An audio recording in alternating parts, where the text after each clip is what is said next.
গোপনে ঢাকায় এসে টিউলিপের তথ্য নিয়ে গেল ব্রিটিশ গোয়েন্দারা। সেই গোয়েন্দাদের নাম হচ্ছে এনসিএ, যুক্তরাজ্যের ন্যাশনাল ক্রাইম এজেন্সি। তার মানে টিউলিপের ব্যাপারে ব্রিটিশ সরকার তদন্ত করছে। এটা উপায় নেই, এটা বাংলাদেশ না যে কোনো ছাড় দেওয়া হবে। বাংলাদেশের সময় কোনো মন্ত্রী এমপি ক্ষমতাশালী কারোর বিরুদ্ধে কোনো তদন্ত হয়নি। তদন্ত হলেও সেইগুলো শেখ হাসিনা নিজে ধামাচাপা রেখেছে। ব্রিটিশ বা পশ্চিমা দেশগুলোতে এটার কোনো সুযোগ নেই। যেহেতু অভিযোগ উত্থাপিত হয়েছে, তারা এটার একেবারে এফোর্ড করে তদন্ত করবে। যদি কোনো অনৈতিক, যদি কোনো আর্থিক কোনো অনিয়ম দুর্নীতি পায়, তাহলে তারা সরকারের কাছে রিপোর্ট করবে। তারা টিউলিপের জন্য তাদের দেশের কোনো ক্ষতি করবে না, এটা নিশ্চিত। যুক্তরাজ্যের ন্যাশনাল ক্রাইম এজেন্সি দেশটির সাবেক নগর ও দুর্নীতি বিরোধী মন্ত্রী টিউলিপ সিদ্দিকের বিরুদ্ধে তদন্ত শুরু করেছে।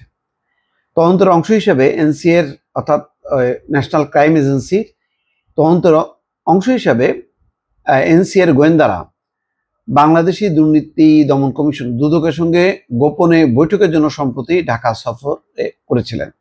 ব্রিটিশ সংবাদ মাধ্যম ডেইলি মেইল এক প্রতিবেদনের তথ্য জানিয়েছে। অর্থাৎ তাদের এই তদন্তের খবরটি যাতে প্রকাশ না পায়, এই জন্য দুদকের সঙ্গে তারা সেভাবে যোগাযোগ করেছে এবং এসে তারা সমস্ত কিছু খতিয়ে দেখেছে।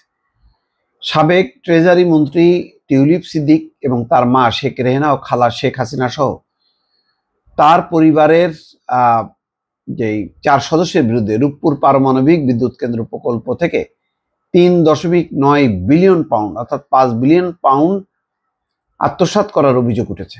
বিদ্যুৎ কেন্দ্রটি রাশিয়ার রাষ্ট্রায়ত্ত প্রতিষ্ঠান রোসাটম নির্মাণ করে। এর 90% অর্থায়ন করেছে রাশিয়া। 2013 সালে এই প্রকল্পের চুক্তি স্বাক্ষরের সময় টিউলিপ সিদ্দিককে ভ্লাদিমির পুতিনের পাশে দাঁড়িয়ে থাকতে দেখা যায়। নাম প্রকাশে অনিচ্ছুক বাংলাদেশি কর্মকর্তারা জানিয়েছেন, এনসিএ ব্রিটিশ হাই কমিশনের মাধ্যমে এই বৈঠকের অনুরোধ করেছিল।